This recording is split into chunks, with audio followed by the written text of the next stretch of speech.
మన ప్రభు అయిన యేసుక్రీస్తు ప్రశస్తమైన నామమున దక్షిణాంధ్ర లూథరన్ సంఘపు పాస్టర్లకు, సంఘ పెద్దలందరికీ రైల్వే కోడ్ పరిశుద్ధ యోహాను సంఘ సభ్యుల విన్నపంతో కూడిన వందనములు తెలియజేసుకుంటున్నాము. అయ్యా, గత 18 నెలలుగా మా సంఘమునకు రెగ్యులర్ పాస్టర్ లేక అనాథ సంఘంగా కాలం గడుపుతున్నాము. రెగ్యులర్ పాస్టర్ నియమం కొరకు గత 18 నెలలుగా సంఘ అధికారుల చుట్టూ, బిషప్ తండ్రుల చుట్టూ కాళ్ళు అరిగేలా తిరిగి బ్రతిమాలుకున్నాము. కానీ సంఘ అధికారులు మా సంఘం పట్ల, మా పట్ల కనికరం చూపడం లేదు. పైగా మా ప్రయాసమంతా బూడిదలో పోసిన పన్నీరు చందాన అయినది. కానీ ఆ దేవాది దేవుడి కృప వలన మా సంఘ ఆత్మీయ కార్యక్రమాలన్నీ ఎంతో ఘనంగాను, మర్యాదపూర్వకంగాను, ఆశీర్వాదకరంగాను మేము జరిపించుకుంటున్నాము. అందును బట్టి దేవునికి స్తోత్రాలు, వందనాలు చెల్లించుకుంటున్నాము. ముఖ్య విషయం ఏమిటంటే, ఇంతకాలము రెగ్యులర్ పాస్టర్ నియమించకపోవడానికి కారణము మన సంఘ ఆఫీసులు మరియు బిషప్ తండ్రులు చెప్పే విషయాలు విన్నప్పుడు చాలా ఆశ్చర్యమైన వేసింది. మా ముఖం మీదే వారు వ్యక్తపరిచిన కారణములను సంఘ పెద్దలతో, సంఘ కాపులతో మేము మా సంఘ పెద్దలు పంచుకోదలుచుకున్నాము.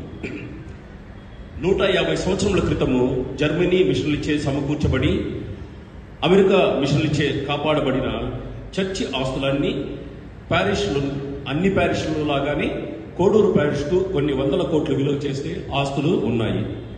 ఈ ఆస్తులలో ఇప్పటికే 4/3 భాగము ఆస్తులు మన ఘనత నొందిన సంఘ ఆఫీసర్స్, క్రైస్తవేస్తుల హస్తగతం చేసి ఉన్నారు.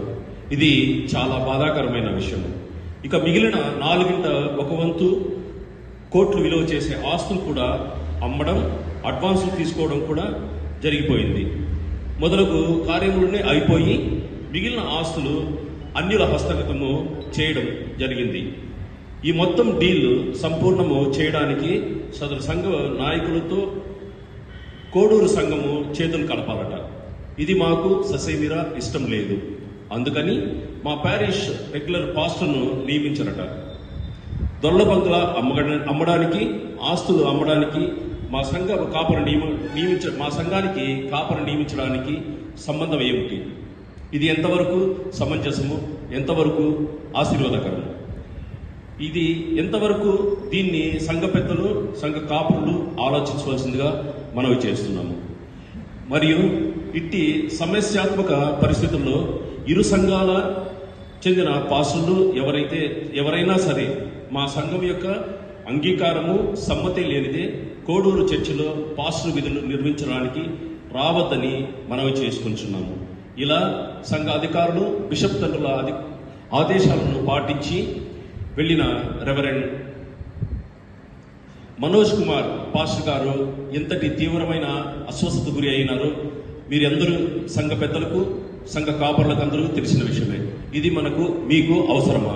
దయచేసి దీన్ని మీరందరూ పెద్ద మనసుతో ఆలోచించవలసిందిగా కోరుచున్నాము. కాబట్టి మా మనోవేదన, మా విన్నపాన్ని అర్థం చేసుకొని ఇరు వర్గాలకు చెందిన పాస్టర్లందరూ మా సంఘక్షేమము, శ్రేయస్సు కొరకు మా వేదనలో పాల్పంచుకొని మాతో సహకరించవలసిందిగా ప్రార్థన చేయించున్నాము. ఇట్లు వందనములతో పరిశుద్ధ యోహాను సంఘ సభ్యులు, railway code. Thank you very much.